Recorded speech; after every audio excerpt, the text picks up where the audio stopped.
Oh Lord, I am so rusty. I have not come live in so long, y'all.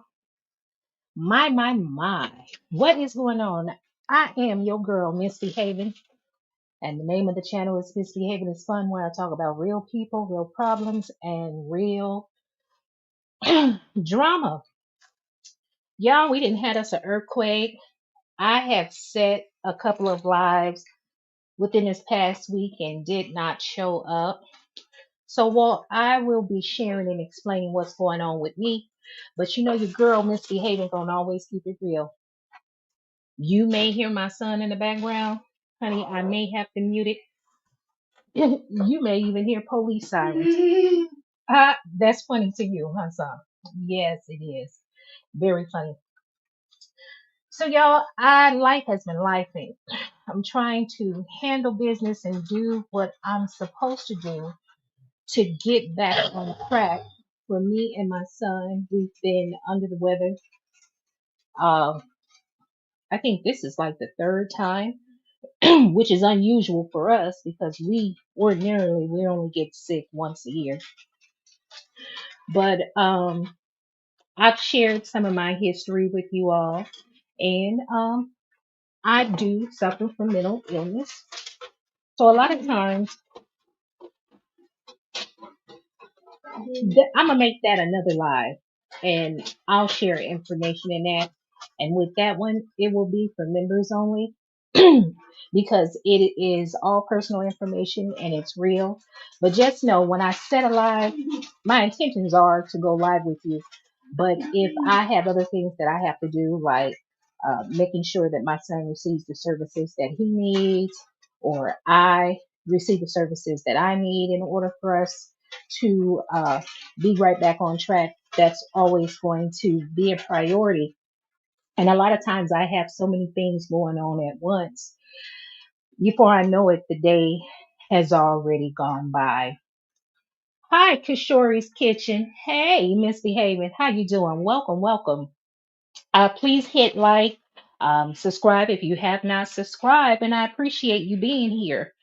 So, some of you know I am down here in San Diego, and so we had an earthquake today. And I'm from California, so I'm used to earthquakes. And this one did not bother me at all. I don't know, maybe because of me. Uh, I hate to use the word crisis because when I think of someone being in crisis with mental illness, I'm thinking of someone that, is delusional, hallucinating, and on the verge of possibly hurting themselves, harming themselves, or someone else. But I know I'm going through some things right now, so I prioritize things. Like it's other pressing things going on to be concerned. I mean, I was standing here. I'm so OCD where I have to have things organized and in its place. It's like my thoughts are racing. I have to have things organized. Hold on, because that's my son. He's turning on his karaoke microphone. So I think he thinks he's about to sing, but not while Mama's live, baby. You can do it once the live is over. But anyway, I'm standing here and then all of a sudden I can feel the building vibrate. And it was just shaking. I can feel it up under my feet. But I wasn't in like hysteria or panicking or anything like that. I just grabbed my son. I said, "Come here, son." And I'm like, "Come and get up under the table." And for those of you that are new here and unaware, matter of fact, it's my baby's birthday today. So isn't that something? He gets an earthquake on his 14th birthday. So I'm telling him to come and get up under the table. I'm not screaming. I'm not yelling. It's like I'm just cool, calm, and collected. I tell him come and get up under the table. So he gets up under the desk. And so it's not enough room for both of us, but I'm not even considering getting up under the desk. I just want to make sure he's okay because again, it's not frightening me. I mean, I have the blinds up, I'm looking out the window, but I hear the vibration and I feel the vibration. I'm on the second floor in this building. And so I'm on the phone at the same time with my godmother And when I first started feeling the movement, I told her, I said, it's an earthquake. We have an earthquake. And so she said she could feel it out there where she's at too, because she's over in the Palm Springs area. So anyway, after the earthquake was over, I mean, the whole time I'm nonchalant. I don't know if a psychiatrist or someone what they would term what I'm going through, but again, like I stated earlier, I'm prioritizing what's going on. Like I gotta handle my business. I don't have time to be worried about nothing else. Like if my life is in danger, yes. If my son's life is in danger, yes. But I'm like I've been through an earthquake before. I mean, and I felt earthquakes worse than this, and this didn't feel like anything. In fact, I was on the phone with my godmother. I said, hell, this seemed like it's an experiment because one of the staff members came to check on us to see if we're okay. And I was like, yeah, it's just an experiment. And I went business as usual. In fact, I was looking out the window and I saw this homeless person sitting on the ground and in the dirt. I mean, it's not dirty. I mean, it's a beautiful scenery. But they were sitting there, hadn't moved, didn't duck for cover or anything. So I'm like, man, I don't know what's going on. But sometimes I just have to laugh when I see and hear things. Look, there's that raven. I don't know if it's a raven or if that's a crow, but this doggone bird, it always comes over here outside my window. But honey, I ain't been on YouTube. I haven't been in these YouTube streets, so I don't know what's going on. I'm not one of those people that have to be online all the time. I didn't get a chance to watch Real Housewives of Atlanta because for those of you, if you don't know, I'm a member of Team 12. If Kenya gone, I'm gone too. I don't have a problem not supporting Bravo because I didn't support Bravo when Nene asked us to boycott. And honey, I'm not going to support Bravo now that they didn't kick my girl Kenya up off the show. So honey, I won't be providing no more commentary on that show. But I heard. Now I don't know how true it is. Now they up here talking about everybody still talking about what Kenya did last week. Honey, I'm moved on. But there was a what was that? Like on social media yesterday about a soldier, India Kager. So somebody posted a clip on Instagram, and it would have you believe that that was something that happened recently. India Kager was a veteran, a Navy veteran, and she was murdered by officers in Virginia Beach. And so if you look online, it would have you believe that this is something recent. But this story occurred back in 2015. So there's a clip, and I think in the video that I'm supposed to do, I believe I provided a clip to the TikTok where her mother is years later. She's talking about her daughter being shot. Yes, son, I know. And you're going to put that in there, huh? Let me see. Can it fit?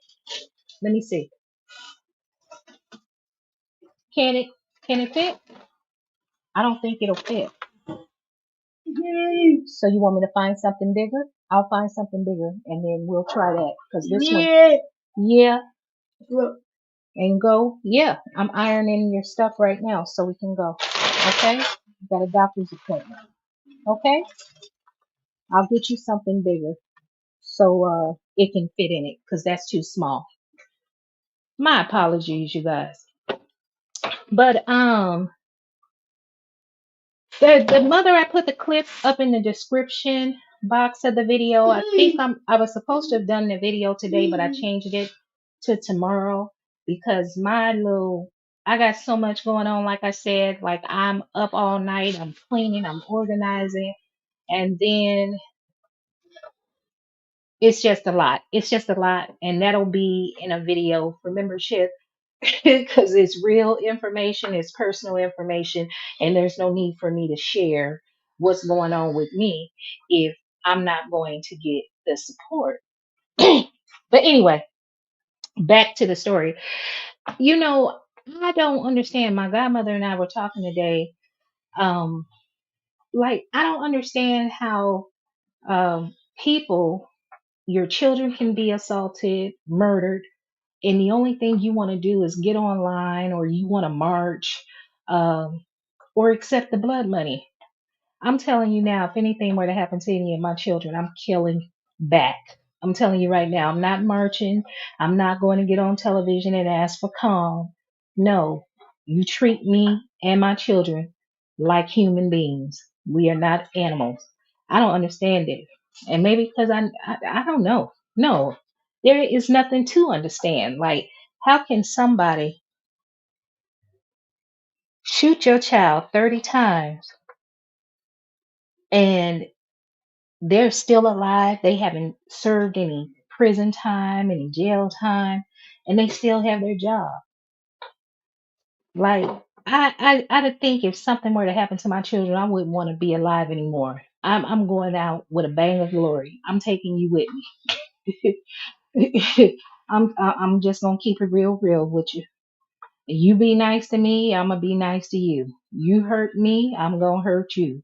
You hurt my child or anything that came from my bloodline, I'm hurting you and yours. I don't do no marching. I don't do no singing. I don't need no Benjamin Crump or nobody to be coming to represent me. Honey, when y'all hear about my story up on the news, you gonna know I took out some folks with me. Now I hurt one of mine. That's how you get people to stop. Then again, it's probably just stories put out here to get us upset, acting a fool. Hey, bad girl Riri, how you doing, mama? Bad girl Riri said, hey, misbehaving in chat. But sometimes when I look out the window or when I'm outside and I'm about, some of the stuff that I'm looking at, it does not seem real. Like it seems like everyone is pretending, everyone is acting. I know I have a mental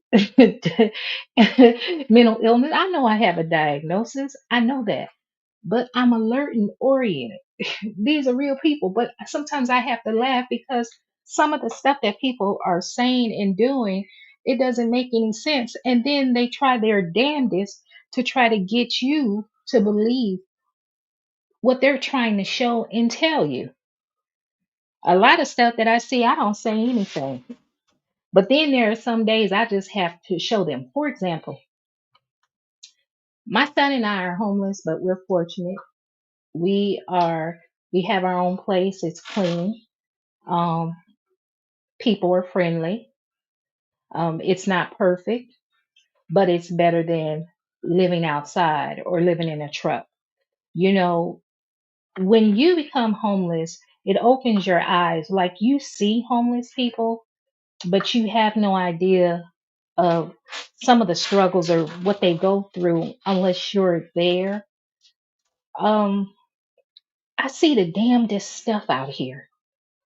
And I'm looking out my window. I have a very beautiful view, but I see the damnedest things. Uh, I don't know. Sometimes I think, I always say that everybody has a role that they play. And for America, we're one of the richest countries in the world. And there's so much money that's given to other countries, but that's what they tell us that they do. We don't know if it's true or not. And I think if they were to solve the ills and the problems here in America, it it would cause a disruption in the way that the system works. You have to have some people that are homeless. You have to have some people that are addicted to some sort of substance. You have to have rich people, middle class people, poor people. Everybody has an assigned role that they play. And it all boils down to choice. What choice do you make? Because every decision you make has a consequence. Like for years, I known that I've struggled with mental health issues. Um, I just never had a breakdown because I had my girls I was raising, and I was always afraid that if I were to have a breakdown and have to be, let's say, institutionalized, or if I had a thought where I wanted to harm myself and I was no longer here, people would not protect and love my girls the way that I do. So always worried about them. So I always say like you know how they always say black women are so strong, strong. Hell, we don't want to be strong, but we ain't got no choice. We can't afford to have a nervous breakdown. You got bills to pay and kids to take care of. I had my breakdown, like I broke down now that my girls are grown, but my son was with his father. So I felt like since my son is the youngest, he'll be okay. He has his father. So I had my breakdown. I had been struggling for years, but I had been coping. Going to work every day, people thinking I'm just the sweetest nurse, the best person. They want to hang out with me. I'm the life of the party. The patients love me. Their family members love me. Doctors love me. But every day I would leave work and go home and just be to myself. And when I reflect back on my childhood, I was always like that, quiet and keep to myself. So, I mean, there's some other stuff that I want to say and share, but I don't know. I mean, I know I'm not crazy. I'm just laughing because I'm like, people are trying to, I don't know.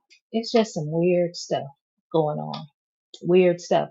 But I know life's too short to hate anyone, no matter what color you are, your sexual orientation, what you identify. Life is too short. Like, that's not my concern. I could care less what anybody is doing. Just be nice to me, and I'm going to be nice to you. You show me respect, I'm going to respect you. So I don't know. I don't know. Mm, interesting. But I believe like some of these stories, not only are they repeated, and what I'm going back to is to the India Kager story. She's a veteran who was shot by uh, four officers in Virginia Beach. They were members of a SWAT team and they fired in her vehicle. She was with her son's father, and allegedly the father, the her son's father was wanted for some criminal activity. So I have not uh, done the research to read to get more information, and that's why the live has been postponed, because I don't want to just read one article and then come and do a live and tell you guys about what I read and what my thoughts and opinions are. I want to do some research. Remember back in the old school days when we were up in high school, in college, and the teacher would tell you do your research and you had to have at least 10 sources that you cited. But anyway, I won't have 10 sources, but at least I want to be knowledgeable on the information that I am going to share. Um, sure. What time is it? Shit, it's 12:21, you guys. I wasn't planning on being here long. Just to let you guys know, we had an earthquake here in San Diego.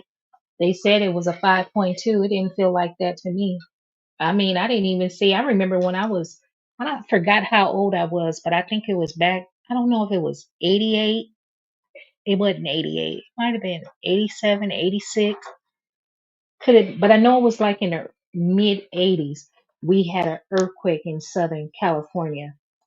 And I remember at that time when that earthquake happening, I could see the street, you guys, like the whole street waved up like a wave, and you could feel it. So, you know, that was something. This one that I felt today, uh, it wasn't scary, at least not to me. And then again, I'm looking out my window. I have these big, beautiful windows that I can look out of, and everybody was moving around business as usual, still driving. I didn't see anybody stop and pull over. And this is all while the earthquake is going on. So That girl Riri, you said cite your source. Uh-huh. LOL. Used to irk my nerves, but it pays off now. Yeah. Yep, that girl Riri. So we'll see. I know we had I had to take my son to the hospital. Oh my God. That's a video in itself. Rady's Children Hospital is supposed to online it states that it's a magnet hospital. Baby, I went to that hospital. That hospital was nasty, dirty. I honey, one of the nurses was unprofessional. Hell, you'll never get a chance to work on my son. What you say, bad girl Riri? You said my sister went to Napa years ago on vacation and got caught in an earthquake. Oh, up north. Yeah, Rady's Children's Hospital in San Diego. They ought to be ashamed of themselves, honey. That lady, it was dirty. I wouldn't sit down. I had took my little Clorox wipe and I wiped all the seats up in the waiting room, at least where me and my son were. Then they had more staff than there were patients. And then, I mean, they were nice, but I noticed that nobody's thermometer worked. They had one of those temporal artery thermometers where you can just rub it across the patient's forehead and the side of their face to get the patient's temperature. Everybody either they had 37.1 or they didn't know how to work it. And one nurse, she took it and ran it across my son's head and said the battery was dead. I said, now what kind of nurse are you, baby? I didn't say it out loud. I was thinking to myself, like, your equipment should always be charged. This is a hospital. So um she saw that my son was stimming a little bit and she was like, she was going to take him to the other waiting room because there's a big television and it's quieter. I said, oh, okay, thank you. So we go over to the other side. How come y'all, no lie, when I look up, there was a lady there with her daughter. Her daughter is biracial, Latin and black. And I had asked her, had she been waiting long? And she said yes. And she said, normally they're busy. She said, but they're not even busy and they have a lot of staff, so I don't know what's taking so long. So when she said that, I happened to glance back over to the other side of the waiting room. And then I noticed something interesting. They had all the white parents with their little white children on one side of the ER in the waiting room, and they had the others on the other side. I said, now ain't this something? I said, don't tell me they got the ER segregated. But I wasn't tripping. I just couldn't get over the fact that Rady's Children's Hospital was supposed to be a magnet facility. And that sucker was nasty and dirty. They had cracks up in the floor. Then I guess you know how they have cameras in there. I'm up in there looking at stuff and talking about how nasty it is. Then a housekeeper came. Honey, all she did was change the trash bag. I didn't see her mop nothing. I didn't see her wipe nothing. Then I got to looking at fire extinguishers. Beggar Riri, what you say? Oh, let me see if Grady's Children is under my umbrella. I work in med tech. No, it's Rady's, Rady Children's Hospital. And the reason I drove over there is because instead of like going to a regular hospital, is because they specialize in dealing with children, and so I was under the impression that they would have experience, dealing with working with children like my son with Down syndrome because he gets overstimulated, and this young man is strong, but he was sick and I needed him to be seen. Um, So anyway, they finally call us to come to the back. I guess they said we got to get this heifer up out of here because she over here looking at fire extinguishers and she walking around looking at stuff. Because when I go to the hospital, I have scrubs on. I ain't wearing no regular street clothes. I need something comfortable in and out. If it gets stained or whatever, I'm good to go. So honey, they called us As we're going through the back into one of the rooms, it's even dirty in the back. Honey, I think it was about, I'm exaggerating, but y'all, it looked like 20 nurses in the back and everybody socializing and talking. And I was like, I ain't never seen no hospital have this many medical personnel. Normally the house supervisor or the charge nurse is trying to send somebody home low census, but then again, I'm certain that they have a union, because I know at Kaiser, when we would be overstaffed, if the patient census was low, they couldn't just send us home. They would come and ask if somebody wanted to volunteer to go home. Now, if you volunteer, they'd go ahead and send you home, but they couldn't just send you home. So on nights like that, when we're overstaffed, that was a good shift to work. So anyway, we get on in the back and walk into the room. As I walk into the room, baby, that goddamn room looked like it was from 1950s. And I'm walking in, I'm looking at the floor. I see the dirt on the floor. It looked like some uh dried paper, like maybe somebody took paper towel to dry their hand and was on the floor. And I immediately see like a dark spot on the bed on top of the sheet. It looked like a stain from the doorway.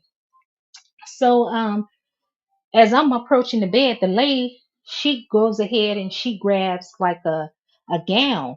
She doesn't say anything to me, but I know the gown is for my son. She takes the gown and throw it at the foot of the bed. I asked her, can she change the linen on the bed because it's dirty? She told me, no, it's not. I told her, yes, it is. She said, no, it's not. This room has been clean. Child, I walked right up over there to that bed. And when I got closer, it wasn't a stain on the bed. It was hair. It was a ball of hair up on the bed on the linen. So I pointed it to her and I showed her. I said, Aries Hospital. Let me send it to voicemail. But anyway, she goes ahead and she pulls off the linen. So now she mad while she pulling the linen up off the bed. So she goes ahead and walk out. Now while she got an attitude, now I'm feeding off her energy. Cause now I'm looking around and seeing how nasty this ER room is. It's a children's hospital. It's supposed to be a magnet hospital. And now you got an attitude. So the first thing in my mind is I don't want to be at this hospital anyway because it's nasty and dirty. I'm just a clean freak like that. I'm OCD. I have to have stuff clean. And I was biting my tongue with a lot of stuff because my son was sick and I needed him to get help. But baby, when she came back, when she came back in there, she made the bed, and then she said, "Your nurse will be in with you." And I said, "And what's your name?" She said, "Brittany." I said, "What is your position here, Brittany?" She said, "A nurse." So that let me know she was assigned to us. But because of our interaction, me questioning her and telling her something is dirty, she no longer wanted to be my son's nurse.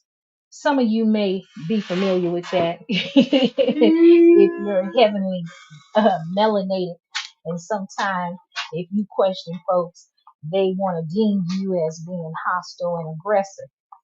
And I didn't raise my voice at that woman. Hey, girlfriends, how you doing, mama?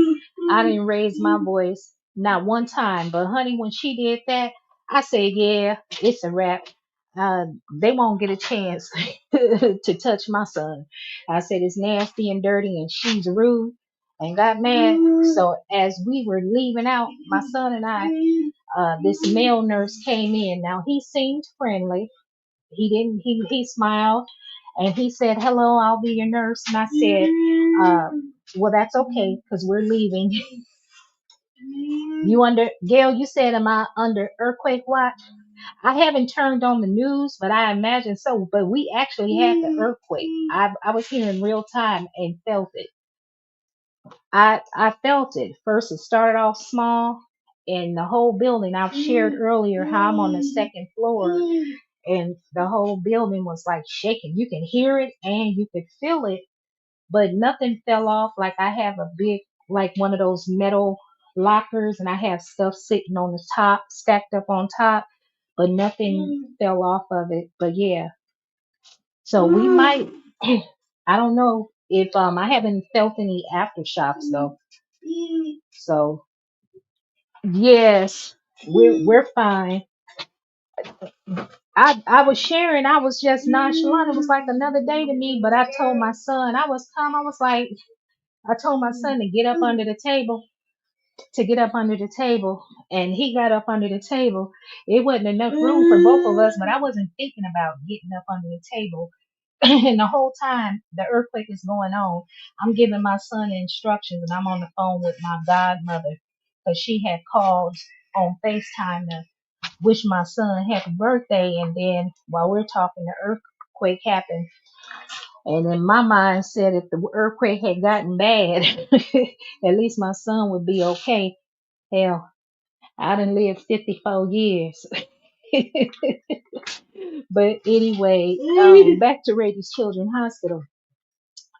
So we had, yes, son. Oh, he's over there laughing.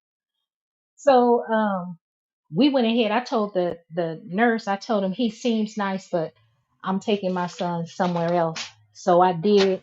I ended up taking him to another hospital that was clean. But the thing they wanted to do is only do like a nasal swab of my son and a KUV of his abdomen. And make a long story short, I advocated for my son. I told him what labs, what tests I want ran on my son because I explained what type of symptom he was having. And when the one nurse, she was trying to tell me what the doctor wasn't going to do, I told her, I want you to who's the house supervisor? Where's the house soup? Who's the nurse supervisor? She said she didn't know the name, which I knew was a lie. And I said, what is Dr. Mark's last name? She said, Mark B. And I said, and what is your name? She said, Allison. I said, yes, I really need to talk to the house supervisor. And while you're at it, I would like to have a grievance form. So she, she turned up her nose and she said, I would have to call a number. I said, no, I'm quite certain you can find the grievance form. And while you're at it, I still need to speak to the house supervisor. So my daughter, she had called because she knew her brother wasn't feeling well. So when I shared with her our interactions, my daughter said, Mama, not you up at the hospital acting like a Karen. So, and I said, I sure was acting like a whole Karen Nika baby about my son. Don't tell me what test you ain't gonna do and just blow me off talking about y'all trying to wait for the results of a nasal swab. I'm telling you, my son is having abdominal pain, and I'm not going to share any more of his medical information.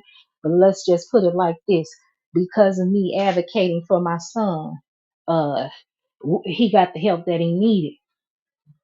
And doctor up here, I told him I need an ESR and a CRP ran for inflammation. Doctor, yeah, we're gonna go ahead and do it. Then wanted to sedate my son with some ketamine. I said, ketamine for a child? And they said, yes, we do that. Not we sedate children all the time with ketamine. I said, well, you won't be sedating my son with no ketamine. You won't be sedating my son with no ketamine. So, honey, I don't know what you say, bad girl Riri. You said I'm the same way. I flipped out on the staff behind my son who has epilepsy. Yeah, and a lot of folks, y'all. I know I've said this before, but a lot of people, honey, they shouldn't even be in medicine. They don't even know what they're saying and doing. So you have to have somebody, and I'm not saying you have to be a healthcare professional, because some of them that are licensed and going to school and degree don't even know what the hell they're saying. These are the people that had the study guide, was cheating up in school. But at least have some knowledge about healthcare and have somebody advocate on your behalf. Because when you go to the ER, the only thing they're going to treat is the symptom. but you have to advocate and request what it is that you want them to check out. They can't deny you. They cannot deny you. They may tell you um, they don't think it's medically necessary for you to have a certain radiology test or blood work drawn. You go ahead and you provide your communication back with them of why you feel it needs to be done. Because one doctor gonna tell me um, he doesn't have peritonitis. I said I didn't say that. I never came in and said he did have peritonitis. I didn't say that. And he was like, oh, and yeah, but he's taken care of. But I still need him to go see a specialist. So I think they need to just check him out more because based on my assessment of a few things, there's something going on with him eternally. But he's doing fine, laughing and everything. And they started him on some antibiotic. Um, and ordinarily, when he's on antibiotics for a couple of days, it clears up. And this right here, he's been on it longer than 3 days, and he still has a cough, a runny nose. The only thing that has improved is he's not lethargic, he's not tired, and he has an appetite now. But other than that, yeah. Then they kept trying to find out where I work. Yeah, which hospital you work at? I said, I don't work anywhere. I'm taking care of my son. And they were like, yeah, you seem to know, because once he came out of his procedure, I told them, I said, Dr. McDreamy, baby, that doctor sure was fine, y'all. Ooh, Lord, have mercy. That white man was fine. When I tell y'all he was fine, look, y'all, I had dealt with night shift all night, and it was some good nurses at that hospital that helped out. They had a lot of male nurses there too, which we needed for my son because my son is strong. Because I had to tell the doctor, you got to assess my son. Because a lot of times they'll look at children with Down syndrome or autism, how the children get overstimulated, and I hate to bring race into it, but with the color, they not gonna do no hands-on assessment. I need you to get in here and look in his ears. I need you to look in his mouth. I need you to listen to his lungs and listen to his abdomen. We're coming in here with the primary focus, abdominal pain. So I need you to listen.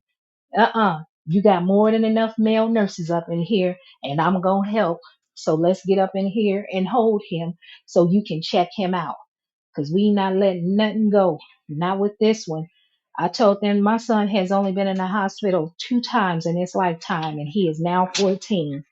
The first time was at 5 weeks old when he had open heart surgery, and the second time I think he was either 5 or 6, and that's because he had pneumonia. And during that time, the doctor in the ER wanted to send him home, and I was like, no, you didn't draw any blood, you didn't run any tests. There's something going on with him. He has a respiratory infection, and the doctor in the ER didn't know. I need a house supervisor because we went to nursing school together.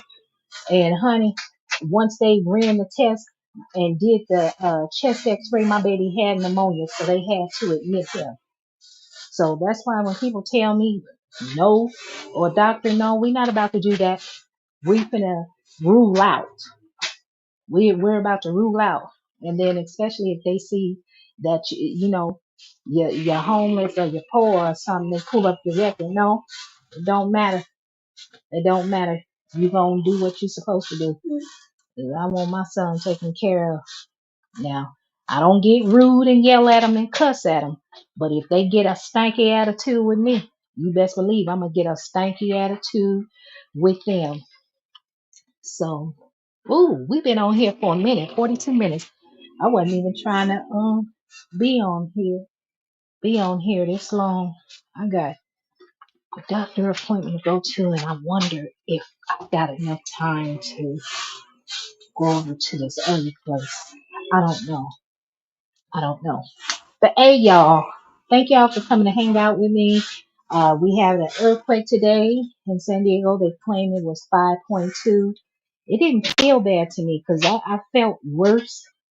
Um, and in the area where I'm at, I didn't see anything like no damage, no car alarms going off.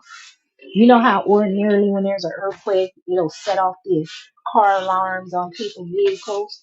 Nobody stopped. They kept proceeding like business as usual. When I would think an earthquake going on, you're gonna move to the side, but hell, they might be like me. That's how you know people stressed out. You just living day by day. Hell, there's other stuff more pressing going on. Ain't nobody got time for that. Ain't nobody got time for that. Yes, we finna go, babe. No, you don't need that. But you can hear, you can have this. All right, y'all. I'm your girl, Misbehaving. And the name of the channel is Misbehaving is Fun, where I talk about real people, real problems, and real drama. Ain't nobody mad but the devil. And if you find yourself being mad at anything that Misbehaving had to say, baby, chances are the devil is you. I will definitely be going live tomorrow. I will be talking about the 4 billion, and that's with the letter B, the $4 billion lawsuit, settlement rather, that Los Angeles County or the state of California have settled due to years of abuse against children that have been in foster homes and at McLaren's Children's Center, which is no longer open. Um, so you had some people trying to argue to justify why the state of California should not be paying that money. My thing is, if people did wrong and you knew that your staff member was abusing these kids, they definitely need to be in jail. You need to be held liable. So I don't want to hear about it. And for the life of me, I can't understand what any, then again, you got sick people. But for the life of me, I can't understand how any grown person would want to lay up in a bed with a child and take advantage of them. Baby, ooh, ooh, ooh. And how could you be an employee there knowing that your coworker is taking advantage of these children and you won't speak up and say nothing? You won't say nothing. You won't even try to protect the child. Man, I remember working up in the jail. Honey, if I saw a patient getting abused, you best believe I'm saying something. Because one, I'm not going to jail or prison with you, baby. I'm too cute. And anyway, hell, no matter what these folks are locked up for, they're still human beings. Still human beings. But yeah. All right, y'all. Y'all have a very beautiful day. I think the first live is at 6 a.m. It'll be 9 a.m. Eastern Standard Time. And the second one will be I think it's at 3. I have to check because I have 2 interviews tomorrow and an appointment. So I want to make sure that I give you guys some sort of commentary because I think it's been about a week since I made a video. But all right, y'all have a beautiful day. Y'all be safe out here in these YouTube streets. And remember, it's Aries season. Act up and you can get snatched up. Goodbye.